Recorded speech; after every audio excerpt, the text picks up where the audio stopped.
My, oh my, the Cats are back. Kentucky basketball is back. What a performance against Miami last night. The Cats win in dominating fashion by a score of 95-73 against the 8th-ranked team in the country, the Miami Hurricanes. We're going to get right into it. I was there at the game last night. Rupp was rocking from the opening tip. Cats got up 10 early and then get outscored 18-2 as Miami goes up by 6. And then after that, it was all Cats.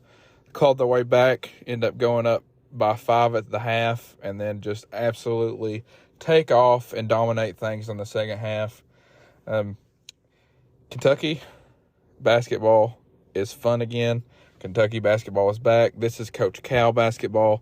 He's got the guys that he wants, and I cannot wait to see where this team goes and how good they do. One of the best, probably the best environment at Rupp since Kansas last year. There was hardly a seat in the place. It was almost a sold-out crowd, and if that game would have been on a weekend, I'd think it would have been sold out, but it don't matter if it was or not. That was one of the best crowds Rupp has had in a while, and I think it's all in part due to, a top 10 team coming in, but also the fan base is excited. I get the vibe that, and they have every right to be. I'm super pumped. I'm very excited. And it also helps that the team is led by a Kentucky player who has outplayed expectations greatly and continues to be the team's best player, and that is Reed Sheppard. Had another great game last night, ends with 21 points, and did everything well, as did everyone on the team. But Reed really shined, and it seemed like he shined in the Kansas game. He shined against Miami. Seems like the bigger games, the better he does. And, he's leading the NCAA in three-point percentage right now. And you can see why the dude barely misses. So, super proud of Reed. Went 5 of 9 from deep. And Miami was just giving us too much space. Coach Jim Larinaga, Miami's coach, said that he'd never seen his team be so distraught on the defensive end. And, that has to do with us getting out and running. When we were trying to run offense in the first half, it's kind of when we got behind. I think Cal has just got to let these guys go. And, if you can't see that by now, I don't know if you will see it, but I think we need to just scrap the offense. I mean, I know you have to run offense at some points during the game, but, just for the most part, let them run a gun. That's where they're the best at. It's not like we hit a mountain of threes. We only hit 9. I only attempted 21, which is a pretty low number for this team, and still just dominated Miami. So we're getting it done on the break, getting it done everywhere, even without DJ Wagner, who went out with an injury. I'm hearing he's all right. Might sit out Saturday against Wilmington. We will see. But I definitely think we avoided a huge injury, which some people thought it was when it first happened. So awesome news there. But Cats just played awesome. 3 of the starting 5 in double figures, and then 2 off the bench in double figures, and that's Rob Dillingham and Reed Sheppard. Rob Dillingham leading the SEC in assists. I wanted to give a quick shout-out to that because Rob is my guy, as you all know. He's my favorite player on this year's team, and I've backed him ever since the beginning when people would tell me he was selfish. Leading the SEC in assists, so don't think he's too selfish. In my opinion, had 9 assists last night. Almost had a double-double with 12 points and 9 assists. And, he's got to a point where, low-key, he looks to pass. He'll score it when he can, when he's open, but he looks to pass when he's driving. And speaking of guys that have improved, Justin Edwards had a pretty good game last night. 5 of 7 shooting, ended with 11 points. Still some things to work on, but, everybody has things to work on. He played very good for a game against a top 10 team. So, I want to continue to say good things about Aduthiero. Only 9 points, but, that didn't matter. He gets it done in other ways. 6 boards. The hustle stats do not show Several plays he kept alive that led to open shots. Several defensive plays that prevented them from scoring buckets. And, our defense. Talk about our defense. Only giving up 73 points to Miami. It's actually more like 65 before garbage time. And, very impressive performance on defense. Held Miami 5 of 19 from 3. They very rarely had open looks. I mean, we were all over them, all up in their face. And they were hitting some pretty contested shots in the first half. But you kind of thought, there's no way these guys can keep hitting these contested shots. And they didn't. They only ended up shooting 44% on 26 of 59 shooting. And, that's big time. That's I think the biggest thing was holding Nigel Pack to 2 points on 1 of 6 shooting. That was huge. He's their main guy. Wooga Poplar led them in scoring with actually Omer had 20. Dang it. I was there and it seemed like Wooga was going off, but Omer had 20. Poplar with 19. Wooga got most of his in the first half. He had 11 of their first 13 points. And but after that, we kind of slowed him down and slowed everybody down. Nobody really killed us. We took care of business. So, very exciting game. And, the national media now, the CBS panel, I posted on my Facebook page, everybody picked Miami to cover the spread, and most of them picked, I think 4 of the 5 picked Miami to win the game. So, love proving them wrong. I think the national media is starting to wake up and realize, these cats are for real. And I don't know how you watch that Kansas game at the beginning of the year and don't realize that we're for real. I mean, maybe now blowing out a number 8 team in the country will get them to realize that we're legit. You can't watch that game last night and just see how dominating we were and not think this is at least a top 5 team in the country. In my opinion, I don't think anybody in the country is playing as good as we are right now. Maybe Purdue. That's the only team I'll put up there. There's teams that might be better overall, but playing better right now, I do not see a team that is better than us. So I think we got to keep this up, come out, and after a big win, continue rolling in the non-conference before we get into conference play. And I think this team will do that. I think we're super talented. If we have performances like last night, we're going to be hard. It's going to be hard for anybody to beat us in the country. So, I just wanted to touch on a really great win, and say real quick, nothing negative about last night, but I do want to say that, for this team to be the best that it can be, I want to make a strong point that Reed Sheppard has to be on the floor. We have to leave him in the game. His plus-minus is absolutely insane. I'm not for sure what it was last night. But, he does so many things well that we have got to leave him on the floor. I get it that Cal wants to play DJ and Justin. And I understand that. You can even play DJ and Justin and Reed at the same time. Take someone else out. We've done that, and it works well. So, we can go 3 guards. I got no problem with that. We could even go Reed, Rob, and DJ. I love when those 3 played together against Marshall. I think it was they rolled. So, there's different options, but I don't think Reed Sheppard needs to come off the floor hardly at all. He, with DJ getting injured last night, it forced Reed to play 30 minutes, and he was up for the challenge. 21 points, 5 boards, 4 assists, and the team's just so much better with him in there. If his shot ain't there, he's going to kick it and find the open man, and 95% of the time, he's going to do the right thing with the basketball. Even his defensive ability, blocking that 3-pointer last night was huge. That just shows how athletic Reed is and what he can do for us. So that's the one point I want to make. If you want to take anything negative away, I don't think Reed is playing as much as he needs to. But last night he did, as when DJ got hurt, Cal was forced to play him. So got to keep that up. Got to keep him on the floor. I expect Reed to get the start, actually, if DJ is out come Saturday. So we'll see. I think hopefully Cal sees that. I mean, I don't know how you couldn't see it. I really don't. I think Reed's the main guy. I think he's the best player on the team right now, to be honest with you. I think everybody on the team is better than projected, other than Edwards, as of now. And I think Edwards will get there. He's already started, had a great game last night.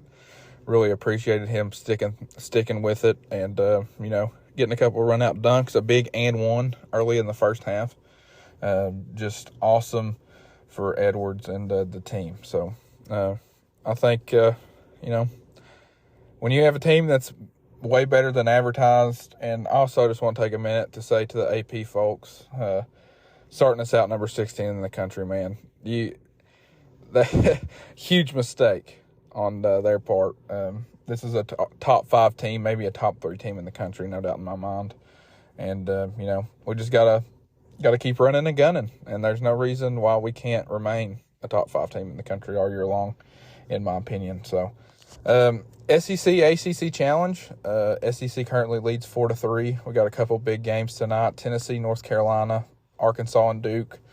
If you all want to watch that and support the SEC, I'd like the SEC to get the win for the challenge. Looks better on a tournament resume. Looks better for the league. So, I like this challenge. Next year, I hope we have a really awesome road game. I'd rather not go to Duke or Carolina just because we play them every year. I would really like to go somewhere like at Virginia or at Virginia Tech, somewhere like that we never go, at Wake Forest.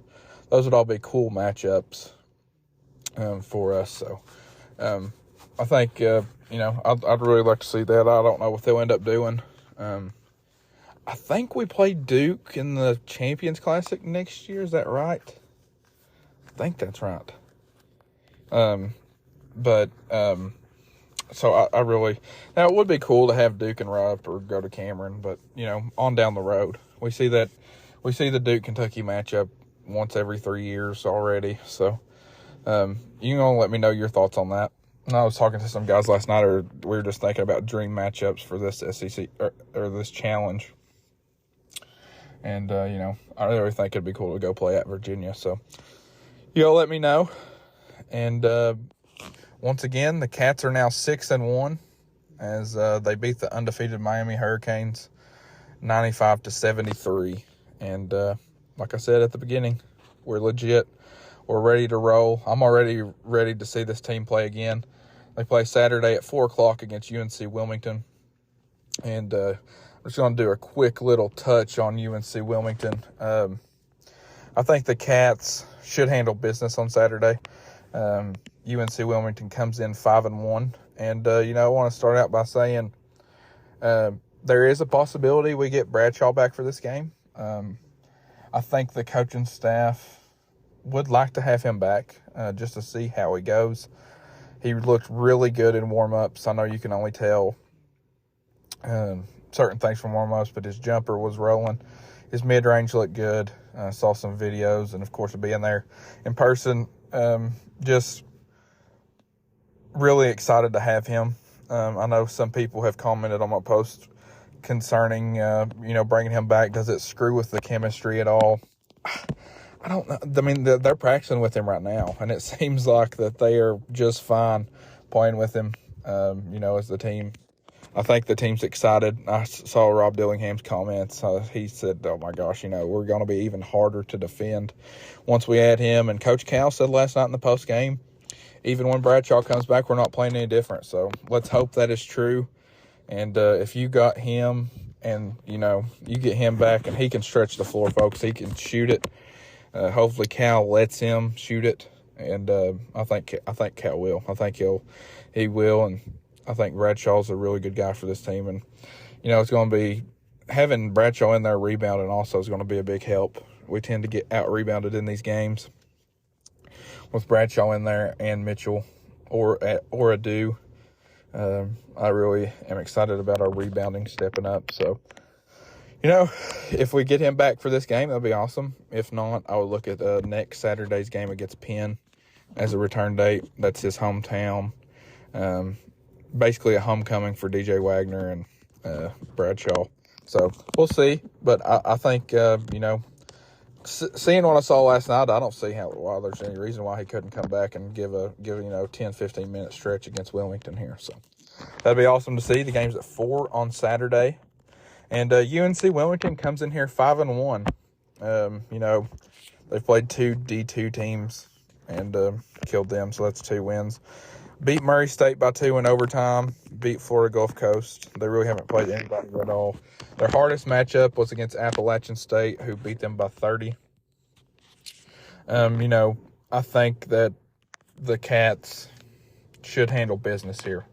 UNC Wilmington made the tournament a couple years back, but that's not this year's squad. They're led by Trezarian White, who averages 18.8 points a game. And, their guard leads them in rebounding. One of their guards leads them in rebounding. So you never hardly see that. But you usually see forwards lead them in rebounding. So I saw that stat and I was like, wow. But, Cats should handle business. I'm going to take the Cats by 32 points. I think they make a pretty big statement and win by a score of 98-66. I think, the Cats, they're rolling right now. I don't see how we could possibly play bad right now. I hate to say that. I'm going to jinx this, but against inferior teams, I was talking to some guys last night. Against inferior teams, man, I don't see us. I just think we're too good. And you can say, St. Joseph. Folks, I'm still on the bandwagon. St. Joe's is going to play Villanova hard tonight, might even beat them. I honestly think they have really immense talent. I do not see that with this UNC Wilmington team. If we come out and struggle against them, I will not be a very happy camper. So I don't think we should struggle at all on Saturday. I'd like to come out and handle our business. They do average 85 a game, but, we just held a Miami team who averaged 89 a game to 73. So no doubt in my mind we can defend them, and hopefully we keep the strong play going. So the MVP for Saturday, I didn't pick that. I picked the Cats big, but my MVP, I'm going to go with Trey Mitchell. I think, I think he's been playing very well. I think he will continue that play on Saturday. So Trey had 14 last night, stretched the floor very well, rebounded well, and played really good defense. So I love playing through Trey. He makes smart decisions. He's another guy whose basketball IQ is very big. He's only got 7 turnovers on the whole year. So this guy, he takes care of the ball, and very glad that we picked him up. I think he was ranked like the 30-something best transfer in the country by sites. I don't even remember what site ranked that, but he's so much better than that. He's kind of like Shepherd in a way that he does so many things well. He finds open guys. He doesn't force shots. Most of the time, only time he's taking a shot is if he's wide open, and he tends to get open because he finds holes in the defense. And, he runs the pick and pop very well. So I'm going to take Trey Mitchell as my MVP. And real quick before we get off here, I wanted to say, with my other podcasts, I've had a couple people send me their Spotify Wrapped, which is the yearly review and how many, podcasts they've listened to and things.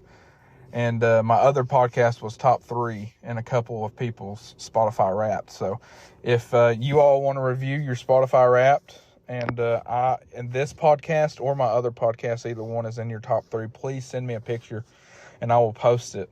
That's the greatest feeling in the world, to have someone listen to your show that much. And a show that, both of my podcasts I've started from absolutely nothing. And it's just me working, editing, doing all that needs to be done. So I cannot thank you all enough. Everybody that listens to both of my podcasts or just one or the other, I really appreciate you all. And y'all are what continues to make me do this. I hope we keep growing. I'm doing, everything I can to get it growing. And, I really appreciate you all. So Cats get a huge win, 95-73 against Miami. And now we move on to UNC Wilmington. And, it's go time. Cats are for sure back, and it feels good. It really does.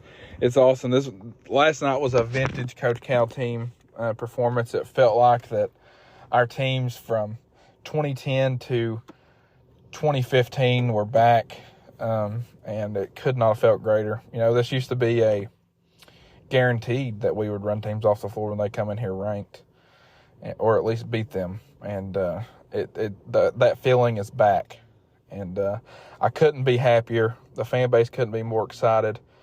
I thought the roof was going to come off that place when Reed blocked that three-pointer last night. I just wanted to say that. I mean, it was so exciting. Had a Miami fan sitting behind us and talking mad junk before, like when Miami went up 6 on us, just would not shut up. And we looked back with about 4 minutes to go, and the dude was nowhere to be found. So we were going to give him a use down, but he was nowhere to be found. I think he teleported out of the arena.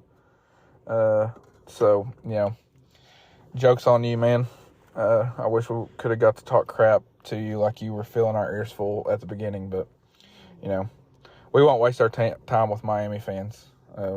Complete domination. Very super proud of these Cats, and, you know, I don't see us slowing down anytime soon. So thank you all for listening, and hopefully we're celebrating a big win against UNC Wilmington next week when we record. The game is Saturday at 4 o'clock on SEC Network. You all watch. And how could you not watch these Cats? They're super fun, super exciting to watch. And this has been JD's Wildcat World. Continue to listen on Apple and Spotify. And add me on my Facebook page. And follow me on X, Twitter, X, whatever you want to call it. Follow me. We've got a page on there trying to grow it. Just started it. And, you know, I repost and I'll tweet during the games as well. So thank you all. And this has been JD's Wildcat World.